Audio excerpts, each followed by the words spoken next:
Before we talk about the Falcons 2023 free agency class, if you have not subscribed yet, please go ahead and do so. We have been growing like crazy, and I need 54 of you guys watching who have not subscribed to go ahead and do so. If you were here when we crossed 9K subs, you saw how we celebrated. You don't want to know what's going to happen when we reach 10,000 subs.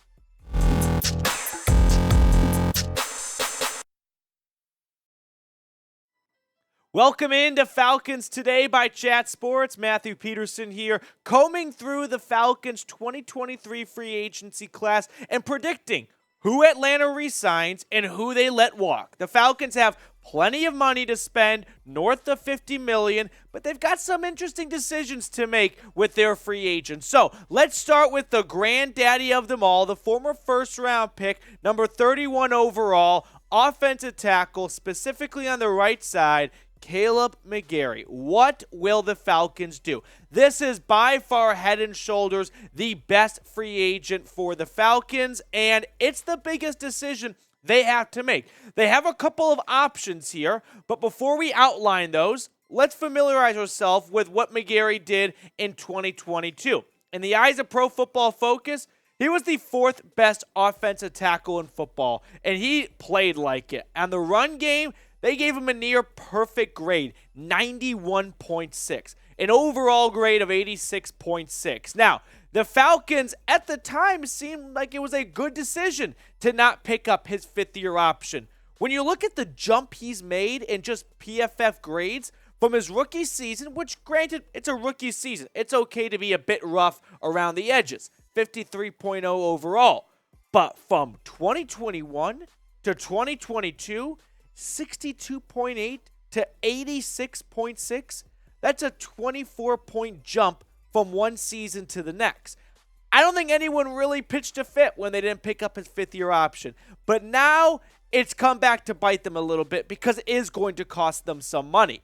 Now, Spotrac does projections for contracts for some of the marquee free agents. And for McGary, here's what they project.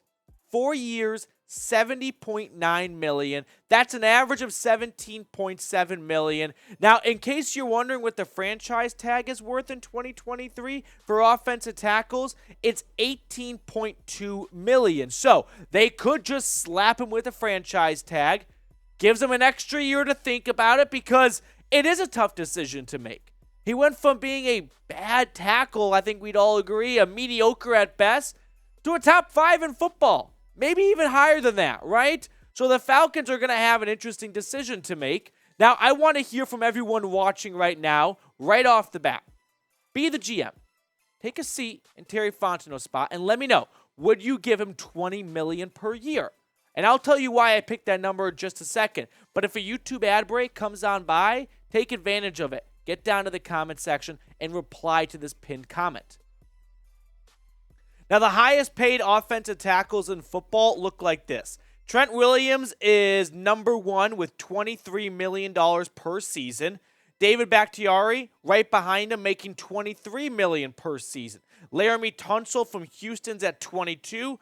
Ronnie Stanley for the Baltimore Ravens is making just under 20, and Ryan Ramczyk for the Saints is making just under 19 or just over 19 million as well. So I picked 20 million because I don't think he's gonna fetch number one money type of cash, but I think he's probably gonna ask to be a top 5 highest paid offensive tackle. And he might get that. I think $20 million is probably still a bit too rich for me for just one breakout season. But if the Falcons can find a way to lock him up between 15 and 17 million, I think they should jump on it. Next free agent target here is Lorenzo Carter. Former UGA Bulldog, didn't work out with the G-Men, came back to the Peach State, and after one season, he is a free agent. Now, Lorenzo Carter in 2022, 58 tackles, 6 of which for loss, 4 sacks, and 2 pass breakups. He was a part of a rotational edge rusher position that never generated all that much pass rush. This is a player I don't want to see the Falcons overpay. If he's willing to come back on a cheap deal, I don't have many qualms with that, but I don't want to see them ink him to a multi-year big money contract.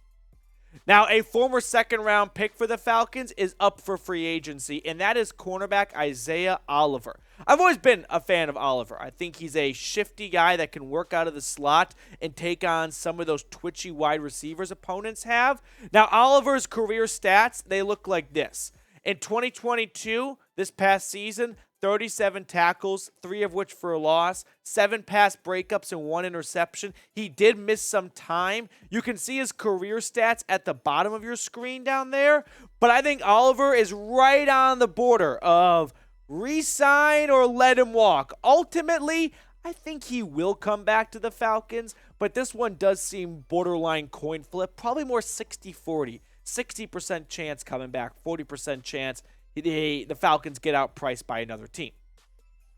One of the better players on defense for Atlanta in 2023 was linebacker Rashaan Evans. Believe he led the team in tackles off the top of my head coming over from Tennessee. And with 159 tackles, I feel much more confident about that statement. 6 of which were for loss, 2 sacks, and a forced fumble. I think Rashaan Evans probably exceeded most people's expectations when they picked him up in free agency. My guess is when we look at this depth chart, he's probably coming back. Maybe they want to roll with Anderson and Mykal Walker. I don't think that's the worst thing in the world if they want to give some of the younger guys more reps. But I think Rashaan Evans has a pretty good shot of coming back in 2023. Now, for those last 2 guys we talked about, if you had to pick one to re-sign, who would it be? Put the jersey number for the guy you would like to see the Falcons re-sign down below in the comment section. Moving on here, what about wide receiver Olamide Zaccheaus? Now, the Falcons have a lot of free agent wide receivers. The only receiver really coming back next season, for what it's worth, is Drake London. Damiere Byrd and Zaccheaus are both free agents. Yeah, there's Darby. Khadarel Hodge is a free agent, but they're probably going to bring back one of those 2 guys, Byrd or Zaccheaus.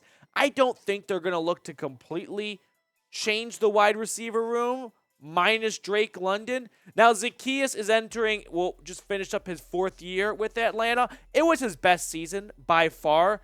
533 yards, 3 touchdowns, 40 receptions, if I remember correctly, 13.3 yards per reception. So Zaccheaus is right there on the borderline with Damiere Byrd. By far his best season. He's improved year in and year out. Just don't know which of the 2 they will ultimately bring back. The veteran Byrd or one of their own free agent Zaccheaus.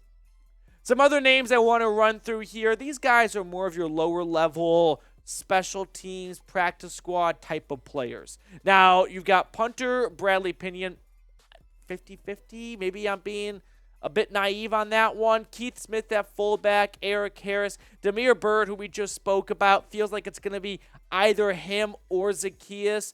Maybe both. I feel like I'm putting a bunch of maybes out there. But this whole roster and free agency class is a lot of maybes because it's not like they're trying to bring the band back together of an NFC Championship roster. No, I think you could expect a decent amount of turnover here. Germain Ifedi has been a 6-man offensive line, followed Ryan Pace down from Chicago. I doubt he comes back, but maybe. Moving on here, some more names to keep an eye on. Michael Ford, good journeyman, UDFA, started with the Lions, went to Denver, then went to Atlanta. Anthony Firkser, the tight end position after Kyle Pitts is up for grabs. Elijah Wilkinson, I think, will come back. He will probably push to be a starting guard opposite of Lindstrom. Vincent Taylor and Beau Brinkley, some other names as free agents as well.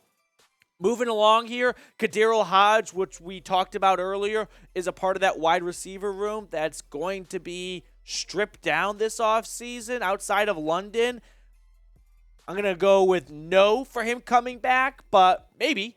Nick Kwiatkoski, a linebacker who was good with the Bears, so-so with the Raiders, and really didn't have much of an impact for Atlanta this season. MyCole Pruitt, I think, has a good shot of coming back. Jaleel Johnson on the defensive line as well. Colby Gossett on the offensive line. So some, relevant names there for sure, like Kwiatkoski and Pruitt, and then some lower level names right there. Moving on here, what about Matt Dickerson, the defensive end? Chuma Edoga, they brought him over from the Jets right before the season started. Abdullah Anderson, Liam McCullough, the long snapper. They traded for Rashad Fenton from the Kansas City Chiefs right before the NFL trade deadline. I'm guessing Fontenot wants to see Fenton have more than just half a season after trading for him. He didn't give up much for him, but GMs tend to get attached to their picks or their trades. So my guess is Fenton probably has a good shot of coming back in 2023. I appreciate everyone who tuned in and made us a part of your day. That's going to do it for us on this edition of Falcons Today. Matthew Peterson here signing off. Until later.